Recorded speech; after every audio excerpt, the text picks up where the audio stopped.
Welcome to my channel Deep Astro Universe. आज मैं आपके साथ बात करूंगी मीन लग्न राशि वालों के लिए मार्च का महीना कैसा रहेगा। आपसे मैं मीन लग्न राशि वालों के लिए बात करूं, मैं आपको बताना चाहूंगी कि आप अगर आपको मेरे कोर्सेज ज्वाइन करने हैं या फिर कंसल्टेशन लेना है तो आप मेरे नंबर पे मुझे कॉन्टैक्ट कर सकते हो। व्हाट्सएप नंबर पे मेरे फॉर्म्स भी अवेलेबल हैं, वहाँ पे भी आप फॉर्म फिलअप कर सकते हो। Will contact you. एंड मेरा जो स्टार्टअप है वो भी लॉन्च हो चुका है, वेबसाइट अब अवेलेबल है जहाँ पे आप कंसल्टेशन ले सकते हो। सर्विसेज एंड प्रोडक्ट्स भी अवेलेबल हैं। इसी साल मोबाइल एप्लीकेशन भी आ जाएगा, तो आप किसी भी तरीके से you can consult me over there. बहुत सारे और भी एस्ट्रोलॉजर्स वहाँ पे अवेलेबल रहेंगे। और उसके अलावा अगर आप पर्सनली मुझसे कोर्सेज या फिर कंसल्टेशन लेना चाहते हो, आप मुझे पर्सनली कॉन्टैक्ट कर सकते हो। बहुत सारे वे से आप मुझे ईमेल भी कर सकते हो। व्हाट्सएप नंबर है एंड फॉर्म्स अवेलेबल हैं। तो आप शुरू करते हैं मीन लग्न राशि वालों के लिए। आपके लिए शनि आपके दूसरे भाव में चले, जब भी दूसरे भाव में शनि होते हैं तो कहीं ना कहीं क्योंकि नहीं, आपके शनि आपके 12वें भाव में चल रहे हैं। तो 12वें भाव में शनि जब भी होते हैं तो ये चीज़ ध्यान रखिएगा, क्योंकि शनि आपके 11वें घर का मालिक है और 12वें घर में चला है, वो भी वेरी स्ट्रांगली, बहुत ही स्ट्रांग है, मूल त्रिकोण राशि में है। तो जो भी आपको इस वक्त गेन्स या अपॉर्चुनिटीज़ आएंगी वो सारी की सारी फॉरेन कंट्रीज से, फॉरेन लैंड से, एमएनसीज से, इस तरीके की चीज़ों से आएंगी। या फिर कहीं ना कहीं आप हो सकता है ऐसा कनेक्शन हो, आप एक्सपोर्ट इम्पोर्ट में हो, कोई भी कनेक्शन हो सकता है फॉरेन से। फॉरेन का मतलब ऐसा नहीं होता कि बिल्कुल ही फॉरेन कंट्री चले गए। हो सकता है एक स्टेट से दूसरे स्टेट, ठीक है, जो अपने आप को एक ही कंट्री में ही रहना चाहते हैं वो नहीं चाहते हैं, लेकिन अब कुंडली तो अब उनकी ट्रांजिट का तो इंडिकेशन दे रहा है, तो कैसा होगा। वो लोग हो सकता है क्रिप्टो करेंसी में या फिर अ, ऐसी चीज़ों से गेन कर सकते हैं, जैसे म्यूचुअल फंड्स ले लिए, लेकिन कुछ मल्टीनेशनल कंपनीज के, ठीक है, इस तरीके से भी, क्योंकि 12th हाउस सिर्फ वही नहीं बताता, बहुत सारी चीज़ें और भी बताता है। गेन्स और प्रॉफिट्स होना, गेन्स और अपॉर्चुनिटीज़ मिलना, लेकिन फॉरेन एलिमेंट से हो सकता है। हॉस्पिटल में काम करते हो वो लोग, या फिर जेल में, असाइलम में काम करते हो, या फिर स्पिरिचुअलिटी में हो, योगिक एक्टिविटीज़ में हो, वहाँ से भी उनको प्रॉफिट्स हो सकते हैं। बहुत सारे ऐसे लोग हैं जो योगिक एक्टिविटीज़ में हैं और वो वहाँ से गेन्स और अपॉर्चुनिटीज़ पा सकते हैं, ठीक है। तो इस तरीके के चांसेस दिखते हैं। अब क्योंकि बृहस्पति भी दूसरे भाव में है, और बृहस्पति और शुक्र जैसे प्लैनेट जब दूसरे भाव में होते हैं, उनका कनेक्शन बनता है, तो ये आपको धन दिलाने में, धन की स्टेबिलिटी के लिए, फैमिली की स्टेबिलिटी के लिए, फैमिली को बढ़ाने में, धन को बढ़ाने में, संचित धन को बढ़ाने में जो होता है, ये सारी चीज़ें देते हैं। साथ में खाने-पीने पे भी आप हो सकता है इस टाइम पे बहुत ज़्यादा, बहुत अच्छे-अच्छे क्यूज़ीन्स खाने का मन करे, आपको मीठा खाने का बहुत सारा मन करे, क्योंकि इसी वजह से अक्सर मैंने देखा है बहुत सारे लोगों की, डायबिटिक पेशेंट्स की, इंडाइजेशन जिनके होता है, बहुत सारे ऐसे पेशेंट्स की मैंने कुंडली देखी है, उनका दूसरा घर कहीं न कहीं बृहस्पति और शुक्र से कनेक्टेड होता है। और इसी वजह से, क्योंकि बृहस्पति की दृष्टि छठे भाव पे, अष्टम और दसम भाव पे, तो करियर में आपको अच्छा चांस दिलाएगी जॉब का, वेल्थ इंक्रीज होगा। लेकिन कहीं न कहीं हेल्थ आपकी डिटेरियोरेट कर सकती है, खासकर जो भी आप खाओगे उसकी वजह से, इंडाइजेशन होना या फिर डायबिटिक हो जाओ आगे चल के, इस तरीके की चांसेस बहुत ज़्यादा देती है। तो इस चीज़ का ध्यान रखिएगा, फैटी लीवर होना, ये बहुत सारे ऐसे डिजीज़ हैं जो जिनको कहीं न कहीं वो इफ़ेक्ट करता है। तो इसलिए अच्छी पॉज़िटिव भी ट्रेट है जुपिटर का दूसरे हाउस में ट्रांज़िट करना, नेगेटिव भी है। हेल्थ के लिए ध्यान रखिएगा, लेकिन पैसे के लिए, फैमिली के लिए बहुत अच्छा ट्रांज़िट है। फिर बात करते हैं सूर्य की। सूर्य पहले कुंभ राशि में रहेंगे। सूर्य की युति रहेगी शनि के साथ। अब क्योंकि शनि ज़्यादा स्ट्रॉन्ग है, तो इसलिए सूर्य का जो कॉम्बशन का मतलब अस्त होने का जो इफ़ेक्ट होगा शनि पे, वो उतना पता नहीं चलेगा। बहुत लोगों को बिल्कुल भी नहीं पता चलेगा। कुछ लोग ऐसा बोल रहे हैं, बहुत सारे एस्ट्रोलॉजर्स को आपने सुना होगा कि आपके कार्य क्षेत्र में काम होना बंद हो जाएगा, अचानक से ये हो जाएगा, वो हो जाएगा, ऐसा कुछ भी नहीं होगा। हो सकता है आपको पता भी ना चले, क्योंकि शनि स्ट्रॉन्ग है। शनि की जब अगर आप मेरे कोर्सेज़ जॉइन करोगे, तो शनि और सूर्य की जो स्टोरी है, जो उनकी एंशिएंट टाइम की जो स्टोरीज़ हैं प्लैनेट्स की, ग्रहों की, जब उनके बीच की जो एनिमिटी है वो क्या है, तो आपको समझ में आएगा। सूर्य की तरफ से कोई एनिमिटी नहीं है, शनि की तरफ से एनिमिटी है। वो सिर्फ़ अपने पिता से एक नफ़रत जैसा भाव रखता है। वो क्यों रखता है, वो एक स्टोरी है जिसकी वजह से, वो मैं आपको बताऊँगी, अभी इसमें नहीं बता रही है। क्यों जब उसको पता चलता है कि ही इज़ इल्लेजिटिमेट चाइल्ड ऑफ सूर्य और वो छाया का पुत्र हैं, और कैसे क्या होता है, वो सब चीज़ें इस उसमें मैं बताऊँगी। लेकिन जब सूर्य अस्त करेंगे, क्योंकि वो ऑब्वियसली वो एक सूर्य क्या है, हमारा प्राइड है, हमारे प्रेस्टीज है, हमारे फादर हैं। तो शनि अपने घर में रह के अगर वो अस्त हो भी, तो वो उतना इफ़ेक्ट नहीं कर पाएगा। शनि यहाँ पे पावरफुल है। तो अब 12वें भाव में रहेंगे तो कहीं न कहीं सूर्य और ये शनि की युति इस तरीके से प्रॉब्लमैटिक हो सकती है आपके लिए, क्योंकि जो सूर्य है वो छठे घर का मालिक है। लेकिन अब सूर्य की दृष्टि अपने छठे घर पे भी रहेगी, तो हो सकता है आपके इस टाइम पे थोड़े अननेसेसरी के खर्चे हो सकते हैं हेल्थ पे। हेल्थ पे खर्चे हो सकते हैं आपके। लेकिन ये आपको डेली रूटीन लाइफ के लिए, सर्विसेज़ के लिए बहुत हेल्प करेगा और अगर आप लोन और लीज़ पे कुछ चीज़ें देते हो, उसमें भी मदद करेगा, लेकिन आपको अपनी हेल्थ का ध्यान देने की ज़रूरत है इस टाइम पे।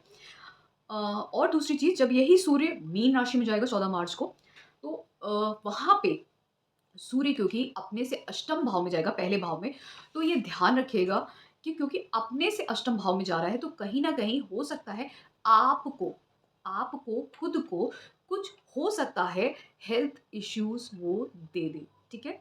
और जो हेल्थ इश्यूज़ होंगे, जो जब भी सूर्य जैसा ग्रह जब हेल्थ इश्यूज़ देता है, तो हो सकता है नेत्रों से रिलेटेड टू, स्पेशली जो हेड एरिया होता है, हेड एरिया, इस एरिया से रिलेटेड टू कुछ प्रॉब्लम हो सकता है। हो सकता है हेडेक हो जाए, इस तरीके की चीज़ें हो जाए, आईज़ में पेन हो, इस तरीके के प्रॉब्लम्स यूजुअली सूर्य देता है। अब सूर्य जैसा ग्रह जब सप्तम भाव को देखेगा, तो उस टाइम पे ईगो क्लैशेस, पार्टनर्स के साथ होना, प्राइड बढ़ना, ये सारी चीज़ें हो सकती हैं। लेकिन ध्यान रखिएगा ईगो क्लैशेस ना हो आपके। फिर इसी तरीके से बृहस्पति की मैंने बात कर ली, दूसरे भाव में रह के बहुत कुछ आपके लिए फ़ायदेमंद है। मंगल की बात करते हैं। मंगल आपके 11वें भाव में रहेंगे और मंगल क्योंकि आपके एक दूसरे घर के मालिक हैं, दूसरा नवम भाव के मालिक हैं। तो दूसरे घर का मालिक घर का मालिक जब 11वें भाव में जाएगा, तो भाग्य से आपको बहुत सारा गेन्स, धन, अपॉर्च्युनिटीज़ मिलने के चांसेस बहुत ज़्यादा बढ़ जाते हैं। हो सकता है आप इवन आपके बड़े भाई-बहनों के लिए भी हो सकता है ये बेनिफिशियरी हो इस टाइम पे। हो सकता है उनको, उनके पिता से, आपके पिता से, आपके बड़े भाई-बहनों को कुछ लाभ हो, धन का लाभ हो और ये आपके साथ भी हो सकता है।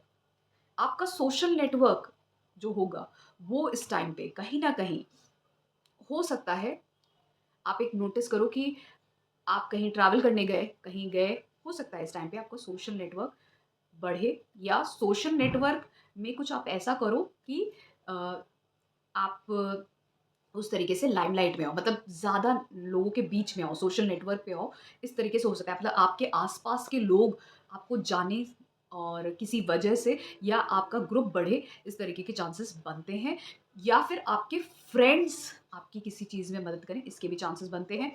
कुछ नया इनिशिएट करो, इसके भी चांसेस बनते हैं क्योंकि अल्टीमेटली आपका धन बढ़ना है, आपको ऐसे अपॉर्च्युनिटीज़ मिलना है जिससे आपका धन बढ़ेगा, आपकी वेल्थ स्टेबिलिटी आएगी और कहीं न कहीं आपको जो चेंजेज़ हैं आपकी लाइफ़ में, हो सकता है आप इस टाइम पे अपने फादर या फैमिली के साथ किसी पिलग्रिमेज पे जाओ और वहाँ से आपको कोई गेन या अपॉर्च्युनिटी हो जाए। कहीं ट्रैवल किया आपने, तो वहाँ से आपको कोई अपॉर्च्युनिटी मिल जाए उसके बाद, ठीक है? इस तरीके के चांसेस बनते हैं, इस तरीके के कॉम्बिनेशन बनते हैं। फिर उसके बाद बात करते हैं बुध की।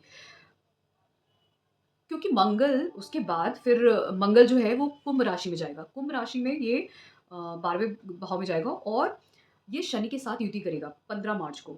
तो 15 मार्च को जब यही शनि के साथ युति करेगा, तो यही जो मंगल है, जो मैं बात कर रही थी, आप जैसे मैंने एक एग्ज़ाम्पल दिया था कि आपने कहीं हो सकता है आप कोई मंदिर दर्शन करने गए, ठीक है?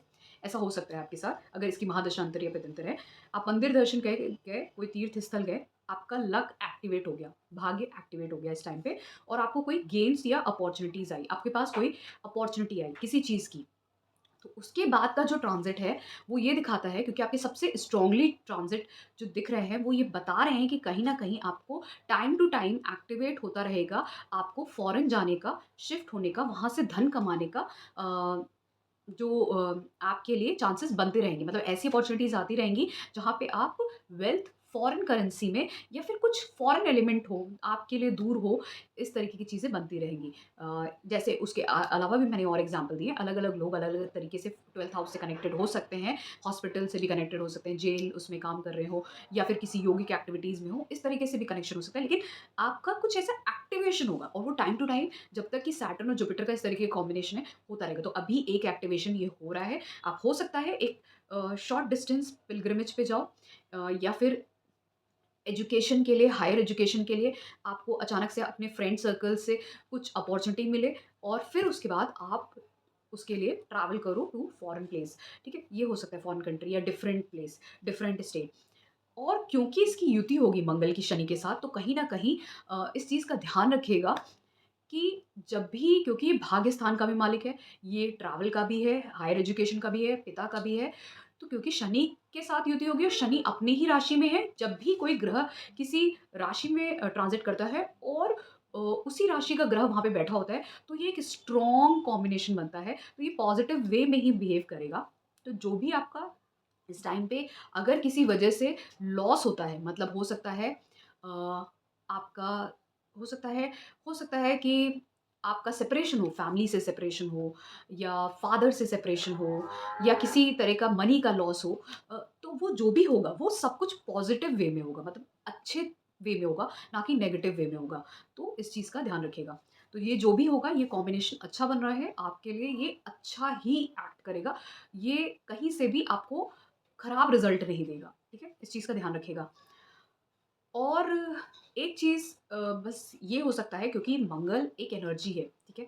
और ये दोनों तरीके की एनर्जी है, एक अग्रेसिव एनर्जी भी है और एक ऐसी एनर्जी है जिसको आप यूज़ करके अपने कार्यक्षेत्र, अपनी निजी ज़िंदगी में, डेली लाइफ़ में लगा सकते हो। तो इस एनर्जी को अगर आपने गलत तरीके से लगाया, तो छठे भाव पे दृष्टि इसकी रहेगी, दोनों की ही। तो ये फाइट्स भी करा सकता है और क्योंकि दोनों एनिमिकल हैं, तो इसलिए फाइट्स वर्बल से ज़्यादा फिज़िकल भी हो सकती है, अब्यूसिव हो सकती है, तो इसलिए इस चीज़ का ध्यान रखिएगा। इसी तरीके से बुध की बात करें, तो बुध पहले कुंभ राशि में रहेगा, फिर 7 मार्च को मीन राशि में जाएगा, फिर उसके बाद 26 मार्च को मेष राशि में। तो ये बुध जो है, ये आपके चौथे और सप्तम भाव का मालिक है और चौथे और सप्तम भाव का मालिक जब ये आपके 12वें भाव में जाएगा, तो ये कहीं न कहीं कालपुरुष कुंडली में यहाँ पे ये डेबिलिटेशन में जाता है, मतलब नीच का हो जाता है। तो इसलिए शनि के साथ, क्योंकि शनि स्ट्रॉन्ग है, अपने ही घर में है, तो इसलिए जब भी कोई प्लैनेट, ग्रह ऐसे राशि में ट्रांज़िट करता है जहाँ पे उसी राशि का ग्रह बैठा हुआ है वेरी स्ट्रांगली, तो वो जो उसका नीच अगर वो प्रभाव देना भी चाहे तो नहीं देगा। और क्योंकि बुध और शनि की युति अच्छी मानी जाती है, तो इसलिए ये कहीं न कहीं आपको ऐसे जगहों पे भेज सकता है, ऐसे कार्यों में भेज सकता है, जो एनालिसिस से रिलेटेड हो। आप हो सकता है अपने स्पाउस को लेके घर से दूर जाओ, ठीक है? ये भी चांसेस हैं, या आप अपना बिज़नेस सेटअप करो किसी दूर प्लेस में, अपने होमलैंड से दूर, इसके भी चांसेस बनते हैं। दोनों ही चांसेस बनते हैं अगर इसका एक्टिवेशन है, इसकी महादशा अंतर या प्रत्यंतर चल रहा होगा। फिर इसी तरीके से बुध जब आपकी मीन राशि पहले भाव में जाएँगे, तो ये बहुत अच्छा कॉम्बिनेशन है। ये आपको हैप्पीनेस देगा, पार्टनर्स के साथ, वेदर बी स्पाउस या आपके बिज़नेस पार्टनर, सबके साथ आप एन्जॉय करोगे, खुशी मिलेगी आपको एक तरीके का, आपको आपको फ़ील करोगे कि अब आपकी लाइफ़ में एक स्टेबिलिटी है, तो आप वो चीज़ फ़ील करोगे इस टाइम पे। फिर इसी तरीके से बात करते हैं मेष राशि में जब ये जाएगा, तो ये आपके लिए और भी अच्छा है। आपके शादी के चांसेस भी बनाता है 26 मार्च के बाद। यही बुध का ट्रांज़िट, अगर इसकी महादशांतर या प्रत्यंतर होगा, और यही बुध का ट्रांज़िट आपके लिए कहीं न कहीं बिज़नेस में फ़ायदा देना, घर में हैप्पीनेस आना, किसी तरीके की खुशियाँ आना, कुछ ना कुछ इस तरीके के चांसेस बनाता है। फिर इसी तरीके से शुक्र की बात करें, शुक्र आपका मकर राशि में रहेगा। शुक्र जब तक कि मकर राशि में रहेगा, तो ये आपके 11वें भाव में रहेगा। 11वें भाव में शुक्र कहीं न कहीं आपको गेन्स और प्रॉफ़िट्स दिलाने में हेल्प करता है। आपके बड़े भाई-बहन से भी आपको लाभ होगा, इस तरीके की चीज़ें भी दिखता है। आपके मित्रों से आपको लाभ होगा और कहीं न कहीं आप उनके साथ एन्जॉय करोगे इस टाइम को। और क्योंकि जो शुक्र है, वो आपके तीसरे और आपके अष्टम भाव का मालिक है, तो एक चीज़ ध्यान रखिएगा, आप हो सकता है अपने छोटे और बड़े भाई-बहनों के साथ किसी तरीके के, हो सकता है अ, उनके साथ एन्जॉय करो और फिर उसके बाद, मतलब कुछ एक तरीके से आप ये देख सकते हो कि हो सकता है आपको अचानक से अपने छोटे भाई-बहनों से दूर होना पड़े, क्योंकि 8th हाउस भी कहीं न कहीं आपको डिफरेंट सेटलमेंट के लिए, दूर ले जाने के लिए कहीं न कहीं एक्टिवेट करता है, क्योंकि ये भी कालपुरुष कुंडली के एक वॉटरी साइन है।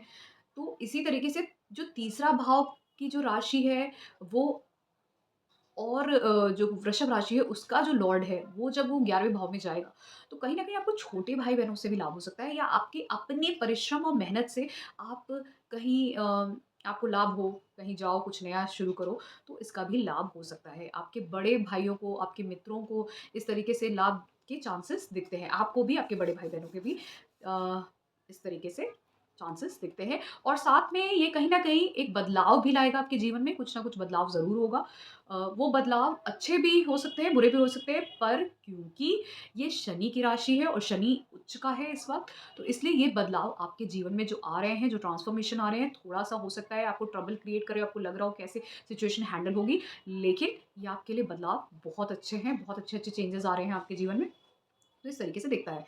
फिर यही शुक्र आपका 7 मार्च को कुंभ राशि में चला जाएगा, तो वहाँ पर वो शनि के साथ जब वो युति करेगा, तो शुक्र कालपुरुष कुंडली में 12वें भाव में उच्च का हो जाता है, प्लस वो शनि के साथ युति करेगा, तो ये कॉम्बिनेशन बहुत अच्छा होता है। ख़ासकर अपनी मेहनत से, अपने कार्यक्षेत्र से, मेहनत से धन क अर्जित करना, इसके लिए ये कॉम्बिनेशन सबसे अच्छा होता है। बस रिलेशनशिप में थोड़ा-सा ट्रबल करता है, तो इस टाइम पे रिलेशनशिप्स का ध्यान रखिएगा।